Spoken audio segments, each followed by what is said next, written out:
quiet seaside town, an evil laid to rest centuries ago, has risen.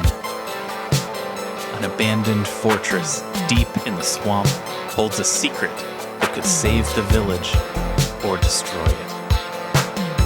Now, a band of adventurers sets out to dig up the wounds of the past and bring the light of day to the roots of ruin.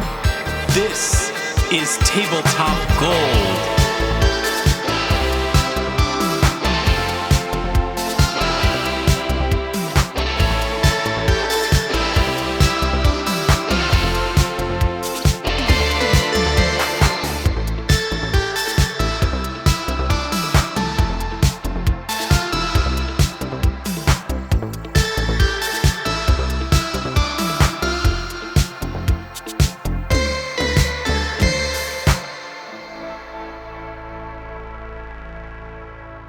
Hello, friends, and welcome to Tabletop Gold, The Roots of Ruin. This is episode 148. Welcome to the show. We've got this is an actual play podcast. I hope you're strapped in and ready to go for an evening of adventures and thrills and all that kind of stuff. I'm Lars Casteen. Nice to see you. I'm joined tonight, as always, by...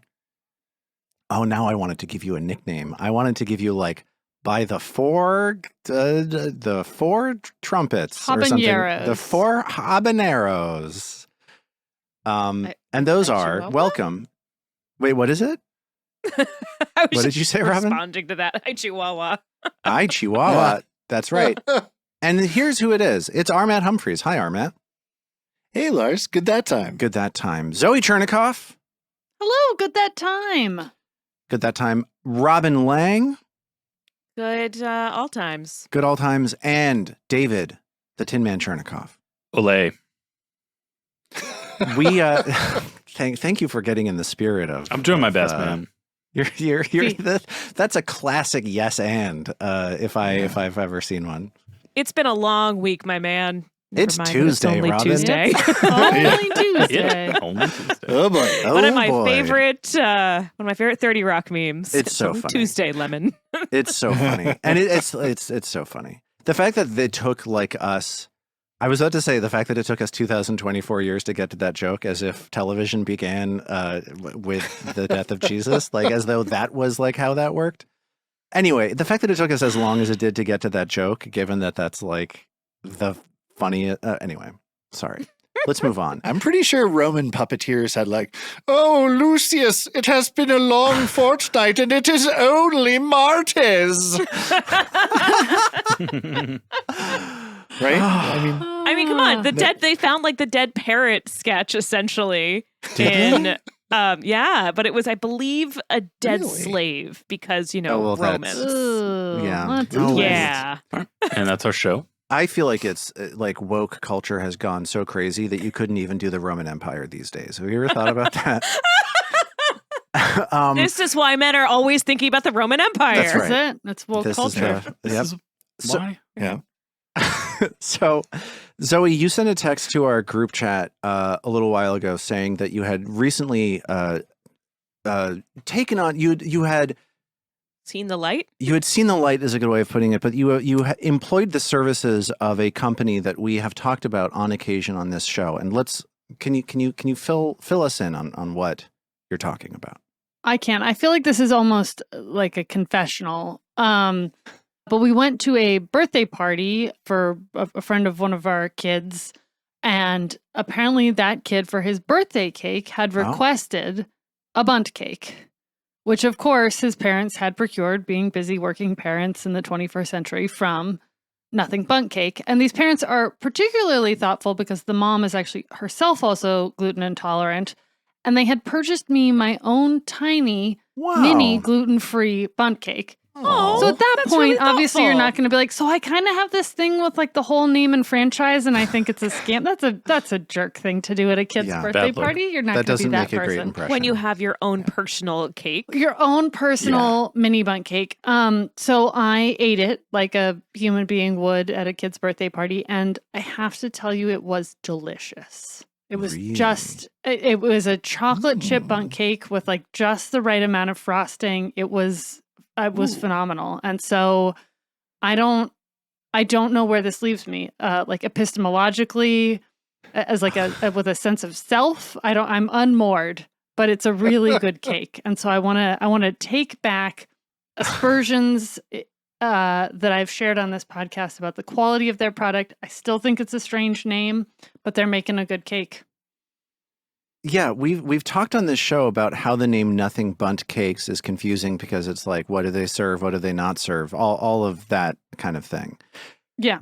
Do you feel like in all seriousness, let's just be straight up about this. Man. Yeah. Do you feel like you had a negative prejudgment of the cake before you bit into it?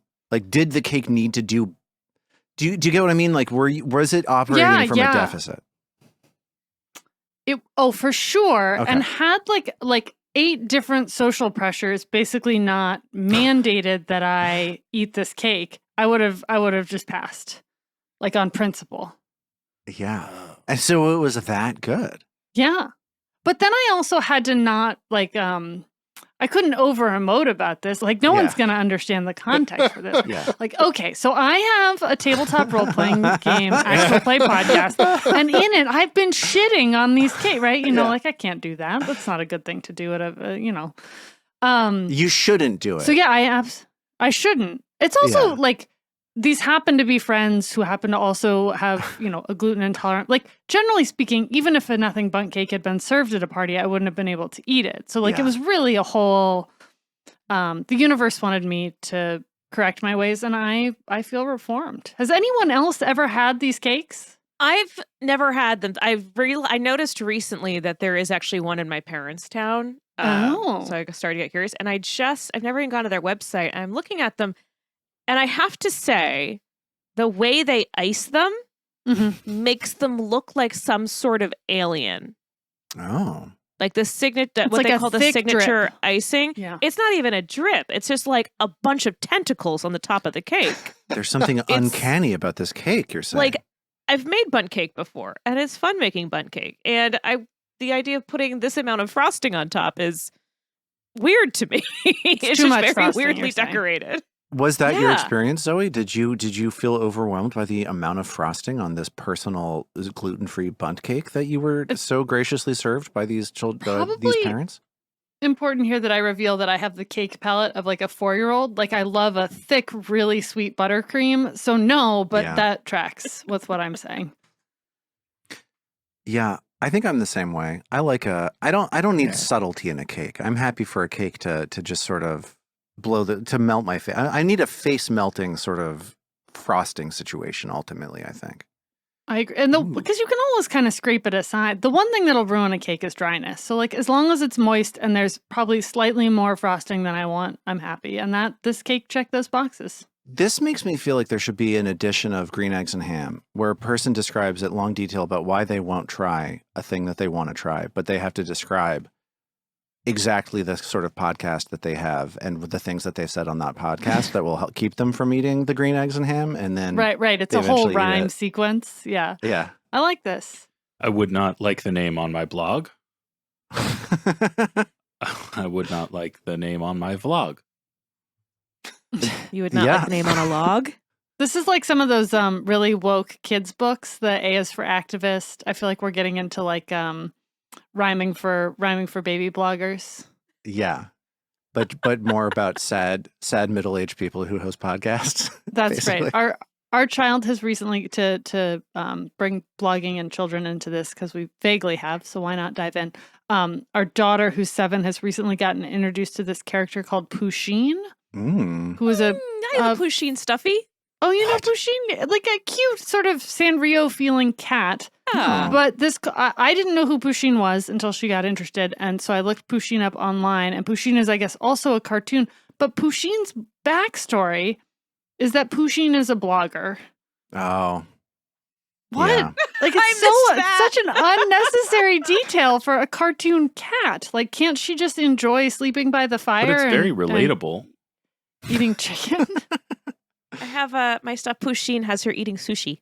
No? Okay. Just like a blogger would. See, Just Yeah. It's all pointing in the same direction. it just makes sense. You know what else makes sense? is the way that people leave positive reviews for our podcast on the various podcasting apps that are out there. It makes sense. And more than that, it makes me grateful to you for doing that because it helps us out a ton. We got this review on Apple Podcasts from Darth Samwise, who says, best home improvement podcast. And then they say, I would not have expected a show about applying gold leaf to common household items to be as engaging and exciting as this has been. Absolute 5 out of 5. So it's possible that they just saw the name Tabletop Gold and then just like left a generous review out of nowhere. So thank you to that. If you've listened to the show, Darth Samwise, thank you for that. And if you haven't, I'm going to just sort of send a prayer your way and say thanks for helping us out. Thank you. I appreciate it. It helps. Yeah, definitely. Very good. Okay, enough about that. Let's get into it. Let's play our game. A squad from the Starwatch, Absalom's citywide police force, recently arrived here in Otari to help you stop the risen spirit of Belcora Haravex from fulfilling her life's ambition to destroy Absalom with a beam of pure void death energy. You spent the previous evening in conversation with the Starwatch squad, and it seems as though they have come to the conclusion that tackling this mission on their own was preferable to going there with you as allies. And now, disaster has struck. You've found your way down to the 8th floor of the dungeon by riding an ancient, decaying elevator apparatus, and you've seen indication that the Starwatch's attempt to take on the Abomination vaults without your help has gone awry. Your first steps onto this floor have brought you to a decaying dock in front of a vast underground lake. You see the bodies of several strange, shrunken, undead-looking gnome creatures, and the dead body of one of the Starwatch, a grunt by the name of Samandra Vix. 5 members of the Starwatch team are still missing. The grunt Torpor Wedge, the bruiser Colton Marabi, the magic user Bevrin Drelfo, the medic Bertie Graham, the captain Margot Jensen, and your friend from the Otari Town Guard, Mark. Mark! The quest begins to rescue or recover the bodies of the remaining Starwatch members, all the while drawing ever closer to Belcora Haravex and the other secrets lurking on this new level. So friends, before we jump into our game tonight, I'm going to throw a curveball your way. We have been, until now, playing this entire campaign using what is called milestone leveling. Is that what it's called? Is that what it's called? Milestone? Am I crazy? I think that's what you've been calling it, at least. I just heard the phrase milestone in my mind, and I was just like, that doesn't make any sense. Why would you put a stone on a mile? Okay, that does make sense. Good. That's when you get to a certain point. That's what a milestone is. Okay, good. I just felt my brain. Stone there that says 1 mile. 1 mile. And that's how you know. Okay. Well, we're not doing that now. Nope. For this level, we're going to use experience points. Oh. We're going to track progress from level 8 to level 9 using good old-fashioned XP. So I'll be telling you from time to time that you're getting XP. We can even be talking about how much XP you have. Is that how that usually works? Like, you not only are gaining them, but you are told that you're gaining them? Yeah. Oh, I had no idea. Totally.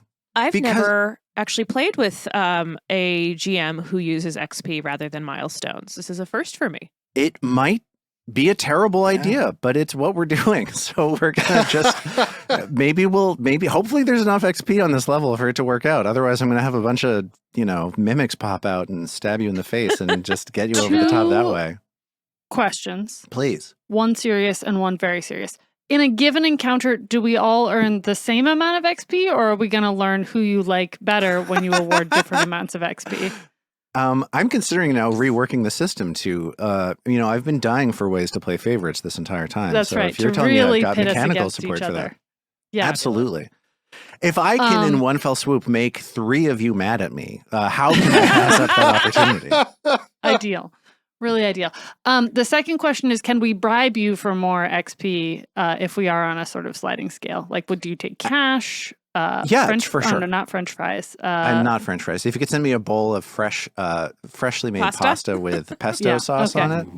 Actually, I started making fresh pasta again, so I can do that. Do you have the thing where you put the thing in the little crank and you put it across a broom in your kitchen? Whoa. That's so cool. I don't put it across a broom in my kitchen, but I do use the crank thing. My brother did that when he was a teenager and I was like 6 or 7. And I thought it was the coolest thing. He had like his high school girlfriend over and they made fresh pasta together.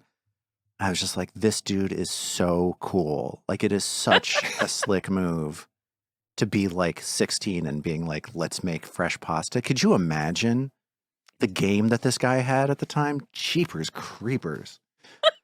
Okay. I would have melted as like a 16-year-old if my boyfriend was like, I'm going to make you fresh pasta. I think he's the best ever. I think it did wonders for their relationship. I think that it really worked out well for them. They broke up shortly thereafter, but whatever. So, Sure.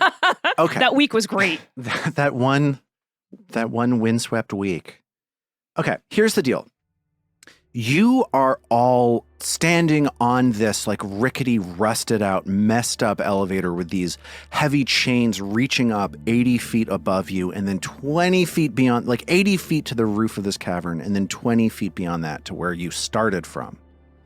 There's these 4 levers in front of you that you've manipulated to try to make this thing work. It took a very long time. It is later in the day than you would like. It is around 2:00 in the afternoon. And you're standing in this broad, natural cavern. If you look out into the area around you, you see that there's this rickety dock that's like sinking into a swamp in front of you.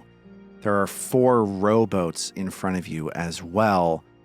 And it looks as though a battle has transpired here on the dock. There are 4 of these shrunken, weird-looking undead creatures splayed out on the dock as though they have been cut down in a battle. And there is the body of Samandra Vix floating in the water shortly in front of you. There's one more thing I want to tell you. Immediately to your right, there is a cage. And you can see a little bit of ways to the left, there's a cage as well. These cages are set up almost like some of them are in the water, halfway on the stone, halfway in the water, and some of them are perched on the stone shores of this strange cavernous lake. But the cage to your immediate right has a really nasty looking creature inside of it. It is that's not a lobster. No. It's like a hulking undead amalgamation of various different predatory creatures that have been shaped into a vaguely humanoid form. There are long, sharpened bone claws extending out of this thing's wrists, and you see it scraping the sides of this cage in front of you. You hear like tunk tunk tunk tunk tunk tunk tunk tunk tunk tunk tunk tunk tunk tunk as they are looking at you from the cage restlessly as though they are dying, pardon the pun, to escape. It looks kind of like a skeletal werewolf. Yeah, I think that sounds about right. It's bestial, but humanoid at the same time. And it is huge, crammed into a 10-foot by 10-foot cage. So, we've got a little bit of a... I don't know if you guys have anything you want to investigate here to figure out what happened, but I'm going to throw it to you to see what's next for this group. So you said the undead-looking things, looked gnomish, right? That's correct. I think Trill would actually start there, like she would start walking forward, because when she sees another gnome, she's got to know what happened. She hasn't seen a lot of gnomes around here. She's wondering, are these what the gnomes from Baltimore look like? So Trill steps forward to take a look at one of these gnomes. I just have like a broad kind of question that I want to ask as Trill approaches this gnome. What is the emotional situation for the group? Like, how do you feel having seen the signs of something catastrophic happening here? Like, what's the general vibe? I think Isthan is still a little hungover and feeling lousy about his interview with them yesterday. So he's not his normal upbeat, cheerful self, I would bet. Yeah. Replaying all the lines, he feels like he could have done better. That thing when you have an interview that goes kind of weird. Oh my God. I still have interviews I think about where I messed up and like I punish myself with now like 10 years later. That's fine. It's fine. Hard, it's totally normal. Same. I also think this has been like a hurry up and wait kind of like we had the weird thing in the morning where we thought we were meeting them and then we weren't. And then it takes like 30 minutes to shuffle over here. And then it took so long to get down here, right? Like, I feel like I imagine AO and the others were probably just like antsy by the time you got down there. And then to sort of have your worst fear confirmed, like this, to be then met with horror, you sort of like, oh, maybe they didn't understand, or maybe we were just overthinking it. And then you're like met with a dead body. I feel like it's like a slap in the face. I think Mag is angry as well, because that's her thing. No. Well, they left without her. Well, exactly. Like, I don't know what the right word is for sort of like when you're angry because you're disappointed that your fear has been confirmed. If someone learns that word, will they tell me because it's relevant to my life? I bet German has it. Yeah, denkerisch gehabt. Yeah. Do any of you blame yourselves? Are any of you like, if I hadn't said X thing or Y thing to the Starwatch, maybe they would have come with us? No. Nah. Okay. Yeah, I don't think Ao's ever blamed herself for anything bad that happened. They were arrogant. Mag said like their caps. Whatever. Yeah. Mag said exactly what, answered all her questions, said exactly what should be done. They disregarded her. Not an infrequent experience for Mag, and something went wrong. So there it is. Yeah, they're grown-ups. They can make their own choices. It's on, and they screwed it up. Yeah, it's on them.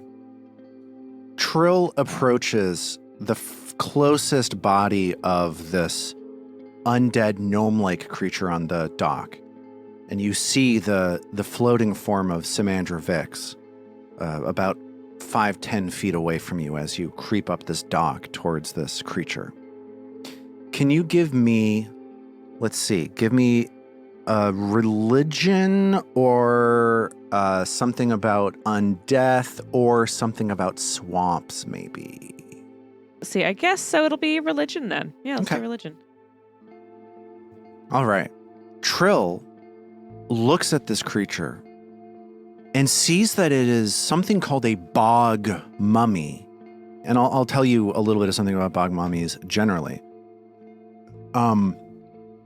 They tend to stay in marshy areas. So you walking into this very damp, wet, lake-like area, seeing this creature, you're quickly able to connect the dots of this strange, sunken, mummified-looking swamp thing is, in fact, a bog mummy.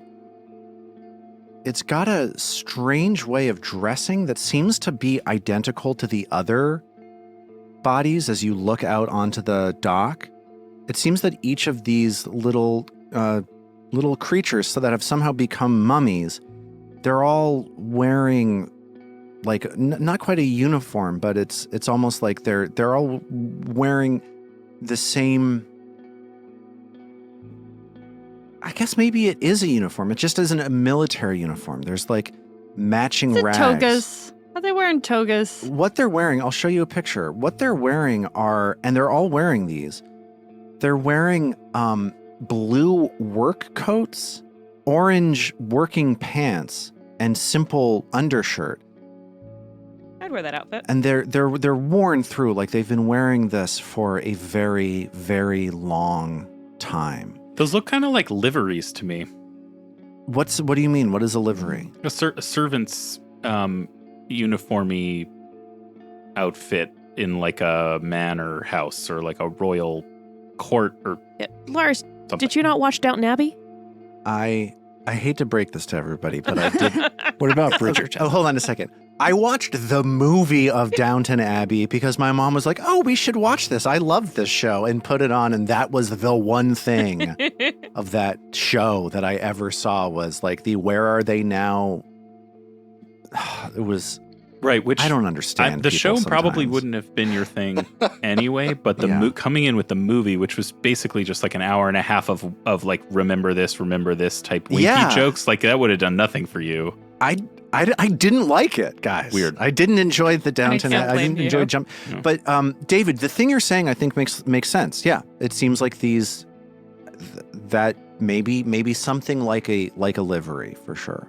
So I guess as she's looking at this, she's trying to figure out, are they undead? Are they like, what is They're definitely undead. their situation? Like how, and also I think she'd want to know how they died. Again. Okay. You get the impression from looking at the cloth that they're wearing, from looking at the strain on their arms, using what it is that you know about mummies. They look as though maybe they worked themselves to death and then just continued working after death. Okay. But so then how did they die in this place? I'm Being sorry, dead next to. I misunderstood the question. Yeah, it looks like they've been cut down. Like they were in a fight, like chopped at, blasted with magical energy. Like they look like they were recently killed in a combat, much like the combats that you have been doing for a very long time. Right. So they're on this pier here coming out to the lake.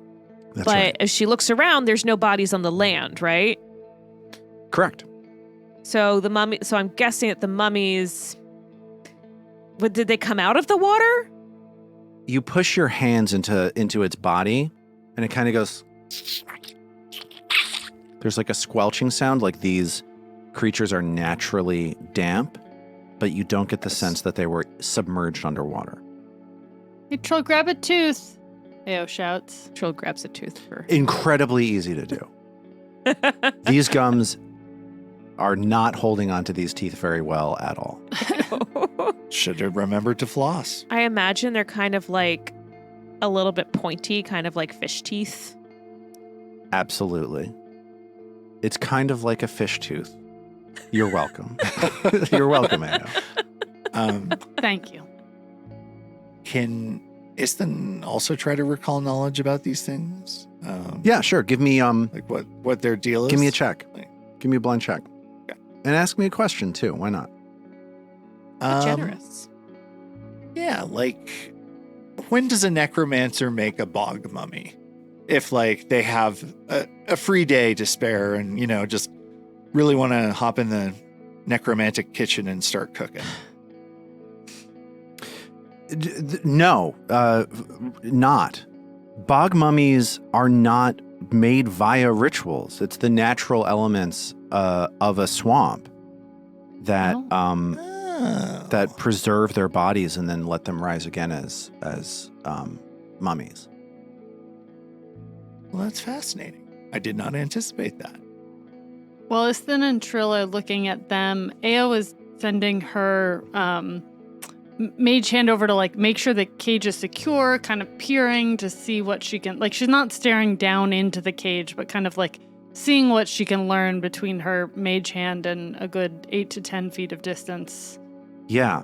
So you send your mage hand over to this cage to your right, and it is again cramped. This thing is filled with this large, hulking, skeletal, bestial thing. And the cage feel like you take your mage hand over, you feel around the cage. It seems sturdy, like seems well built. The fact that it's able to hold this creature inside of it says to you that it's likely going to continue to. It's not like the cage is decaying the same way that the wood of these docks are. This is a well-built cage. You get the sense that you could potentially, if you ever wanted to, you could squeeze through the bars to get into the cage. But looking at the spacing of the bars, you get the sense that Trill could maybe just get in very easily if she wanted to. If that's how you want to spend your day, is having Trill climb inside this cage with this enormous skeleton beast, it seems like she would have no trouble accomplishing that. Sounds like fun. What could go wrong? But yeah, the cage seems sturdy. Mag's this is quite a tableau here, and it's interesting that each character has had sort of different first instincts about what to go look at first. Mags would jump into the water to check, is this person confirm that they're dead, look for cause of death, wounds, signs of struggle. So I think this is somewhere in the medicine survival range. So Mag steps up off of the dock and splashes down into the water. The water is up to about her hips at this point. You feel your boots squelching into a sort of thick, like muddy bottom to this lake, and you're able to pull the body of Samandra Vix towards you, and you investigate her body. I'm going to say, in order to get a really good investigation from her, you're probably going to need to pull her up onto the dock. Is that something that Mag would do? Yeah, for sure. I'm sure Istin would lean in to help her, get the body up and out and then bring her up. So Mag and Istin pull this body out of the water. And you see the Starwatch uniform. You see the Eye of Eridan. You see the eye with the wings. You see the teal fabric. You see the top of the line armor that she's wearing.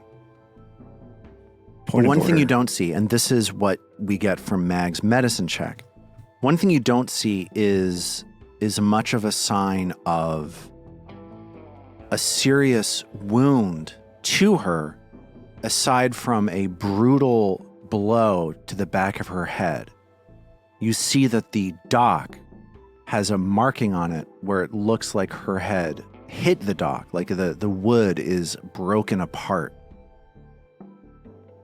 But you don't see much around the area that suggests that this is done by a strike from anybody. This is, these gnome creatures are a little bit far away here. So the conclusion that Mag gets with this pretty good medicine roll is that Samandra Vix died by her own means. Like she leapt into the air and crashed down onto the dock, instantly killing herself as she fell into the lake.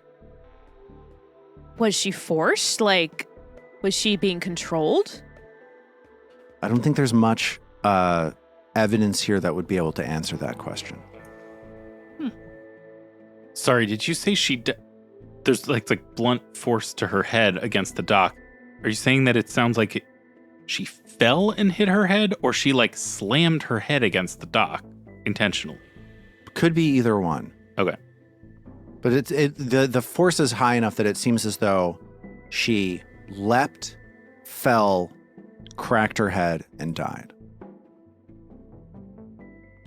Is there anything above us from which you could leap and fall other than the lift we just came down, if it were, higher up?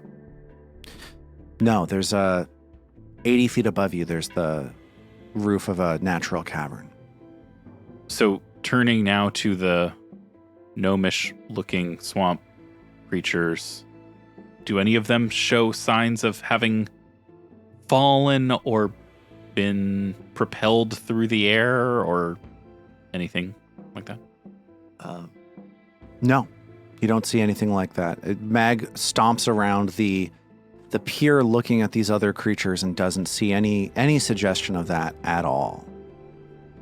Could the monster in the cage reach out and like have a limb come slash at someone's legs so that they'd have to like jump out of the way potentially?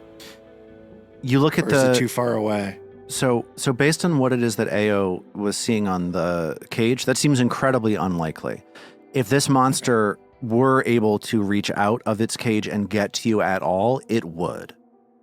Like, this thing is stuck in this cage. This cage, you have a trust in this cage for sure. Well, Does anybody want to do any kind of search? Could I get a perception check from anybody who's just like scanning the area? Yeah, I was just about to say, I think Trill would start looking on the shore to see, because also this is the only Starwatch person here. So she's also wondering, well, where did everyone else go? And so she's looking for evidence of movement, of what else happened there. That there's not a lot clear evidence yet. Yeah. Is anybody else looking along with Trill? Ao is also scouting. Yeah. Istin will poke his nose around too. Okay. So all four of you scan the area.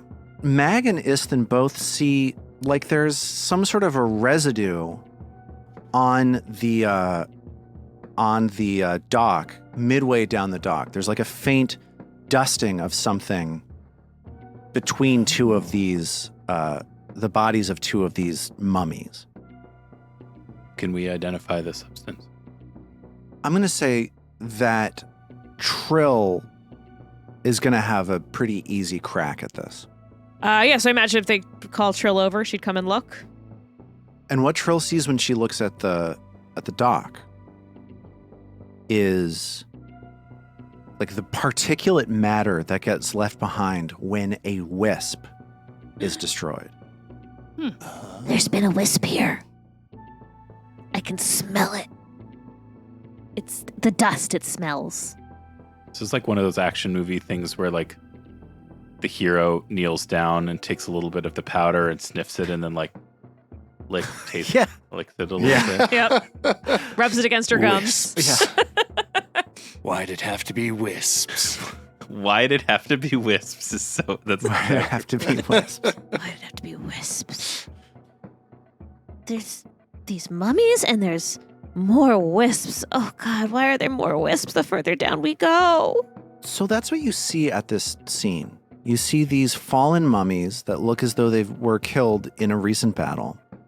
You see Samandra Vix, who looks as though she leapt into the air and cracked her head against the dock. And you see the remnants of a fallen wisp. And that's about what you're able to get as you search this area. This monstrous beast in a cage. Does he seem to be capable of speech at all? Yeah, how intelligent.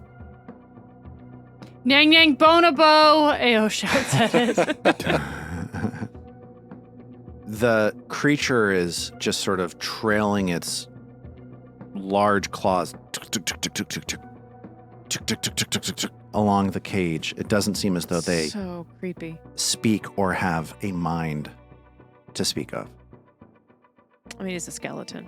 But also, like, Yagian had a mind, and she was a skeleton. Yeah, don't just judge somebody because they're a skeleton. There are all kinds of skeletons in this world. Please. Yeah. So, what do we do now, guys? Which way do you think the rest of them went?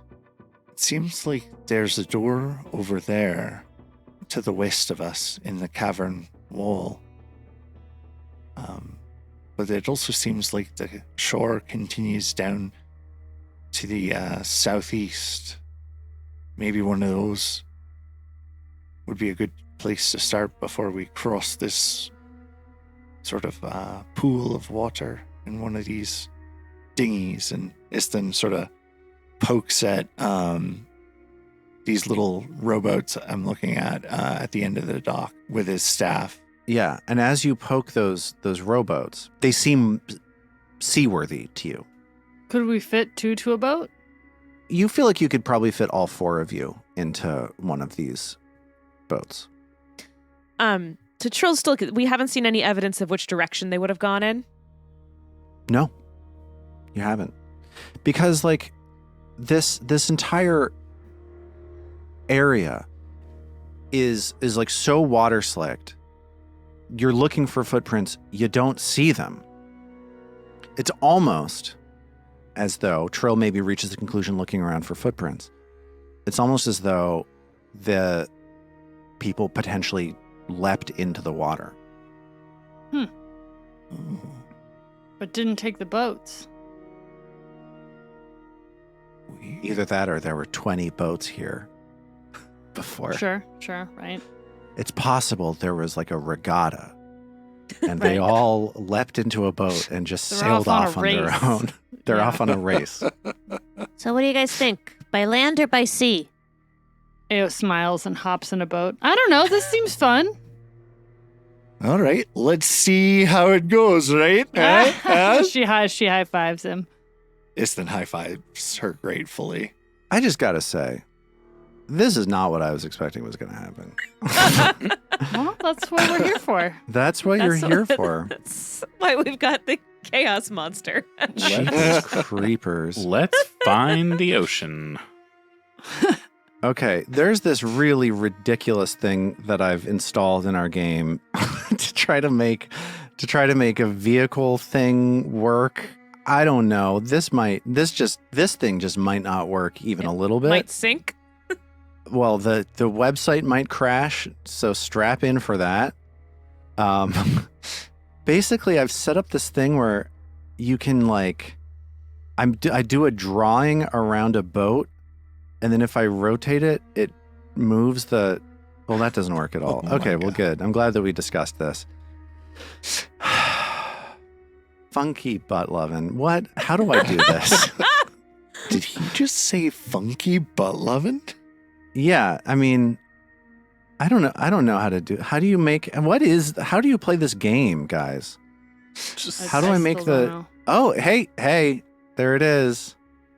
Nice. Oh. Well done. Hop in, So- everyone. It looks like it's me and Yeah, a corpse we so got- far, but Yeah, we got This a thing bug rotates at a mummy rate to of boot. 1 frame per second, and I have seemed to have dropped a corpse into the boat, as David has pointed out. Fine. We'll need to throw it at someone. we could bring one. We're gonna want that later. I you know? can't get the corpse out of the boat. I can't Huh? unrotate the boat. Oh no, right, and I need to move the drawing that the boat is connected to, not the boat. Okay, everybody, this is fine. I don't know why people are suggesting that I don't know what I'm doing or that this is falling apart, because frankly, I feel like I'm perfectly in control of this. Professional operation. Anyone who says that I'm struggling to make this work, frankly, is being unreasonable and will be ashamed of their words and deeds in short time. I'm sorry. Lars, I'm you're like highly capable of anything. I'm whipping you all over this. I'm just pulling you back and forth across this map right now. I'm going to get this corpse out of the boat. I seem to have lost the boat. The boat seems to have disappeared. I don't know where the boat went. Let's throw another boat in here. Okay, guys, let me get rid of this boat again because I still have another thing I need to get out of this. Okay, we're doing it. The boat, everyone, good. We did it. It happened. All right. Who's in the boat? What's going on? I don't think I'm in the boat. You should get in the boat. Yeah, Do get I need in. to drag myself into the boat? Is that yeah, what's going to do it? please. You can Please hop. drag yourself into the boat. Okay. Are there oars? Do I have everybody in the boat? I feel like only 3 of you are in this boat. Are some of you hidden in the boat? I think maybe we're stacked. Are you stacked in the boat? Boat stack. Is it a boat? Is this a classic boat stack situation? Yeah, AO is under me. Okay. Oh.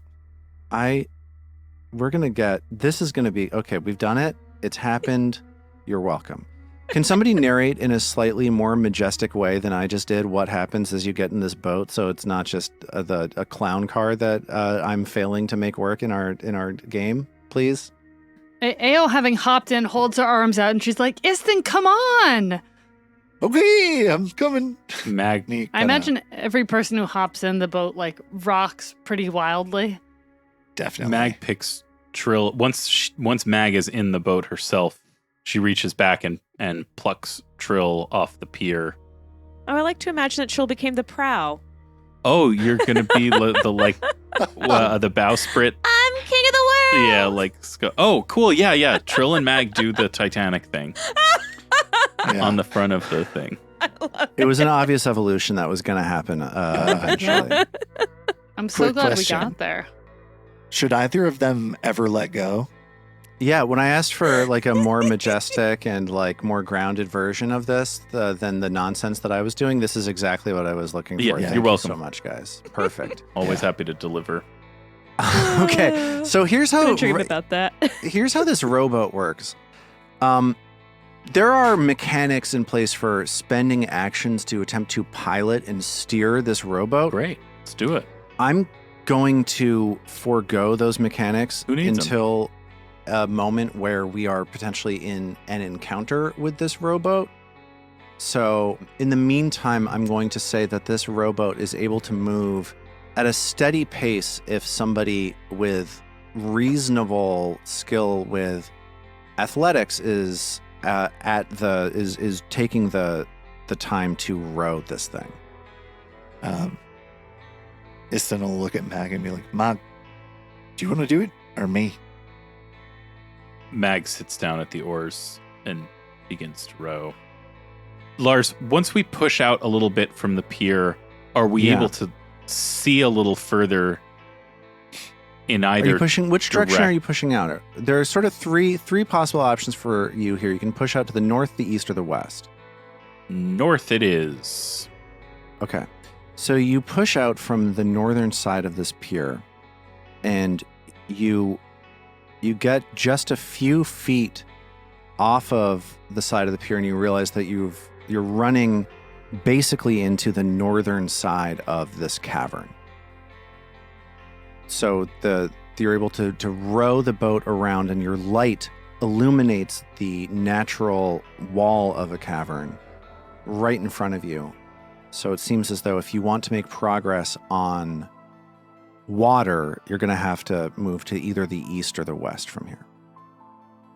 Do we have a sense from where we came down into this 8th level down, whether we're closer to the eastern or the western edge of the gauntlet above it? You absolutely don't, because Okay. you are outside of Gauntlet. Okay, got it. Like you are Oh. outside of the structure. You're just in a natural cavern. Okay. So you have no way of knowing. All right, well, we will head east then, Okay. which is clockwise. So you push a little ways off of the dock, and you see that there is a pillar of stone that juts about 30 feet out of the water. Oh, Can I have a perception check, please? you got it.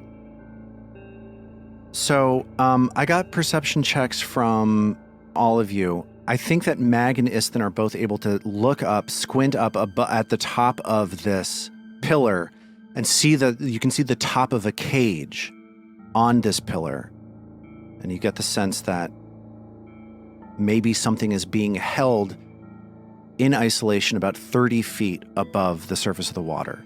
You're also able to see that this pillar has like a bridge crossing from it into a hole in the cavern wall about 30 feet up in the air.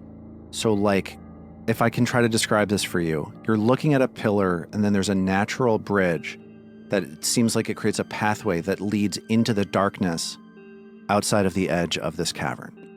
Right. Seems like it's time to climb. Am I right? I mean, would anyone from the Starwatch be up there? Hello? You hear, Anyone hello, up there? hello, hello, reverberate around the cave. And you don't hear much of a response. I guess Ao can just send her mage hand as a 30-foot range. Is that right? I don't know. Don't we have a way to send an 20. eyeball somewhere? Am I making that up? No, that was Lars being an ass and Being giving an me ass, a fake following the one rules of the game. How dare you? and saying I misidentified something and thought a gem was a wand with the traveling eyeball thing. Yes. So no, we never had that. Yeah, that was not real. Can we have one now? That's you owe us, man. I've got a bunch of pythons in my inventory, so I could rig up. I could, make my way up there and hammer these things up every 5 feet as I go. Bring up a rope.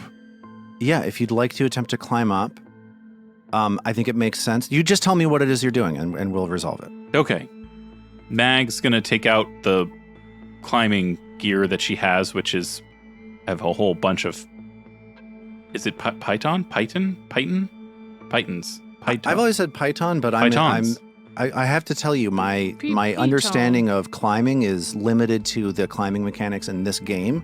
Good so talk. Don't take my word for it. Los pitons, and begins driving them into the rock at intervals so that she can climb up without. And if she loses her footing, she won't fall all the way back to the ground from 30 feet up. Yeah. So I'm going to say what that means is that I'm going to get some climbing checks from Mag as she tries to climb up this wall. And what the pythons do is they reduce the penalty of the critical fail. Like, you don't fall all the way to the ground on a critical failure. So the climbing DC for this wall is going to be a DC 20. Well, my athletics modifier is 19, so I do that. Yeah, this is going to be pretty easy. This is maybe worthwhile to bring up the idea of following the expert.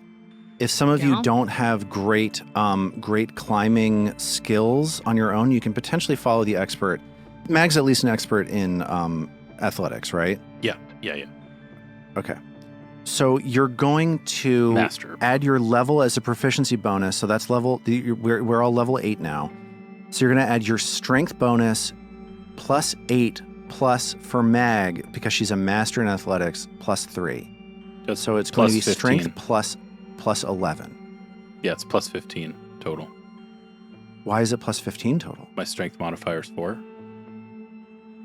Sorry, their strength modifier. Oh.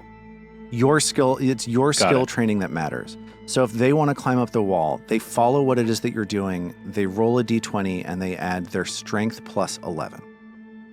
Yeah, I'm definitely going to follow the leader on that, because Trill has no athletics. Athletics is non-existence. So Mag puts the pythons in. Can I get an athletics check from Mag? Because it sounds like she's going first. All right. It's only a 6 on the die, but that's a 25. All right. I'm going to say that we're just going to do one check for the entirety of the pillar. So that means that Mag is able to climb up the pillar. I'm not going to make you do a separate check every 5 feet or something. Come on. So who is following behind Mag, and are you using your own athletics ability, or are you following Mag's lead? Trill's going to follow Mag's lead, so that I rolled a 10, which means I got a 21. Yay! Thanks, Mag. 21. So Trill is just able to grab onto these pythons that Mag is hammering into the pillar as she climbs up. What are Ao and Isthin doing? Ao also rolls a 10, also has 0 strength, and also gets the benefit of Mag's 11. So true following the leader here. She's like kind of sweaty and panting, but doesn't want anyone to see it by the time she says, that was fun. That was super easy. That was great up here. Yeah, how is that? Why don't we do that every day? And Isthin will try and climb up. He has an plus 18. So 5 on the die for a 23. Okay. So Mag has roped all the first 2 around their waists, and they're like dangling from Mag's waist. She's like hauling everybody up, and then Isthin trots up afterwards. Yeah. While hungover. Yeah. So the 4 of you start the difficult work of climbing up this pillar. I'm going to say it takes you about 10 minutes for all of you to get up to the top.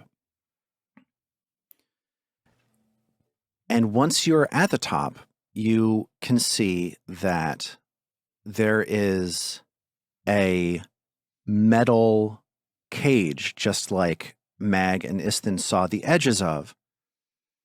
You're able to get a look into the darkness from here. Your light extends into the area around you. You can see that the cave wall is crowding you to the eastern edge, but in the distance, you see the cavern extend an unknowable distance into the darkness. You see that this cage is broken apart. Oh. The bars have been ripped. They've been bent. They've been smashed apart. And you see bones scattered at the cage's bottom. Can we tell what kind of bones they are? Any teeth? You see a tooth like a fish. You get the sense that these bones here are bones of the same sorts of creatures that you saw on the pier. The bog mummies. The bog mummies. Is there any, looking at the cage, is there any evidence, anything left behind of what had been in that cage and what broke out? Can I have a blind perception check, please? Trill looks around at the base of the cage, trying to get a sense of... What are you looking for a sense of exactly, Robin? Any evidence for what had been in the cage? What was it that broke out? Was there, like, bits of bone or fur? Like, what remains are in there? So, this cage is rusted. The broken bars are rusted. You get the sense that this cage was broken open a long time ago. Any possible remains of this creature, since this creature seems to have survived this situation, would have been taken by the destructive power of the moisture, the heat, the ephemeral nature swampiness. of objects in time. Especially in a swamp. Like, this is a place filled with decay, rotting organic matter. So you get the Unless sense you're that buried by peat. Yes, which Then you- there is not the case here. So you get the sense that whatever it is that broke out of here a long time ago, but you don't see any evidence of what that thing is. This is not recent. This is old, whatever was here. Let's keep looking. I think Iston will stride across the bridge and poke his head into the tunnel, see if he can see anything. You're not going to be able to see anything unless you go into the room. Like, you see a passageway leading a short way away, and it opens up. And you kind of get the sense that if you were to continue down this passageway, you might get separated from your group. Because it's a little bit of a ways in front of you. Got it. What do you see, Iston? Not a whole lot, to be honest. Looks like there's a room up ahead, but I didn't want to, get separated from y'all. Anyone who says let's split up, they're terrible adventurers. It just doesn't make any sense. It's weirdly hard to make eye contact with AO right now. She sort of stares off in a corner. What do you think, AO Mag? Do we go down this path? See what's in here? We could head back to the boat too. Keep scouting. I mean, we're up already here. I think Hey, Jinx! I think Mag, can we see any more of what's happening in the broader cave from this height? Like, does our Not really, light because go longer, or do we have a way to cast a spell that from up here sheds a more powerful light? Like, Mag's motivation for getting in the boat and rowing around in the first place was to try to figure out what happened with all the bodies that we encountered. At first, they were out on the pier. Maybe they were coming from the water, or the rest of the group escaped into the water. So sure, let's get on this boat and let's row around and let's see if we find anyone else in the water. Okay, now we got to this cliff. I think she's in more of a, does this give us a vantage that we can use to see what was happening back down in the water? I'm not sure Mag would, have as much patience for sure, let's go down this random... No one fled from the fight that we encountered, climbed 30 feet up and squeezed their way through a crevice. Maybe the Gripply jumped up. There's a Gripply now? Well, anyway, so I think maybe Mag would more be more in favor of mentally. I'm not we'll have to come back here and understand everything happening in this cave. But if we go this way now, the trail may run cold on whoever or whatever it is that killed that member of the Starwatch. I say we scale back down and return to areas where the combatants might have fled. All right. Works for me. Trill longingly looks down the pathway into that cavern room. I guess you're right, Mag, but I do love a path in a cave. And we'll get there, I promise. You. I'm gonna hold you to that.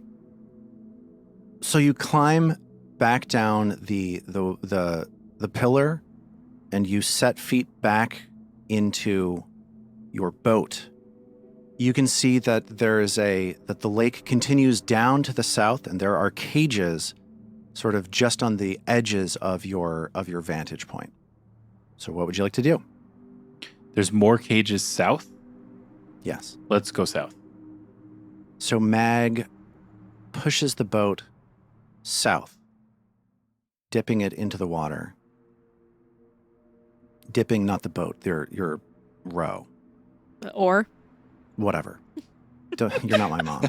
So you pass another of these cages as you sort of glide along the surface of the water. And this cage has a creature that you recognize from one of these stasis chambers in the Abomination vaults. It's like the size of it's a large crab the size of like a horse with strange squid-like tentacles coming out of its mouth. And it's sitting in one of these cages as well. Do you keep going? Yeah. Yeah, it's still in the cage. It is. You continue rowing to the south, and you come to another pier. On this pier, you see that it's jutting out from a shelf of rock. You don't see any other boats connected to it. It looks like this pier has not been used very often.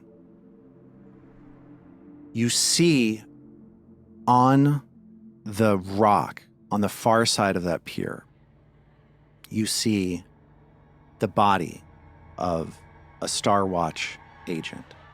You don't know if this person is alive or dead. You just see a form resting on the rock next to the pier. And as you squint into the edges of what your light is able to show you, you see two little points coming out of the water. And the chitinous exterior of another hulking crab creature lifts out of the water as you come near. And then a few moments later, you see another two antennae of this crab-like creature emerging from the water, the swampy water running off of their shells as they pop up. They click their enormous claws together, and they lunge towards the boat as though they are hunting for food. And we will pick up from there next time. I'm very stringy and bony. Don't eat me.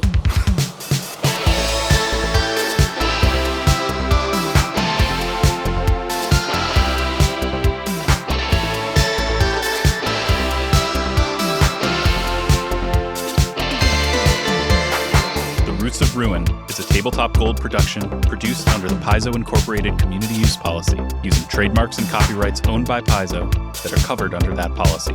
Paizo does not recognize, endorse, or sponsor this project in any way, and we are expressly prohibited from charging you to use or access this content.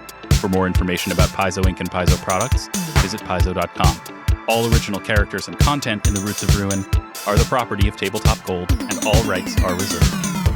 We at Tabletop Gold would love to hear from you. On our website, tabletopgold.com, you can learn more about us and our shows, pick up great merch, and connect to the best online community in all of podcasting. Thanks for listening.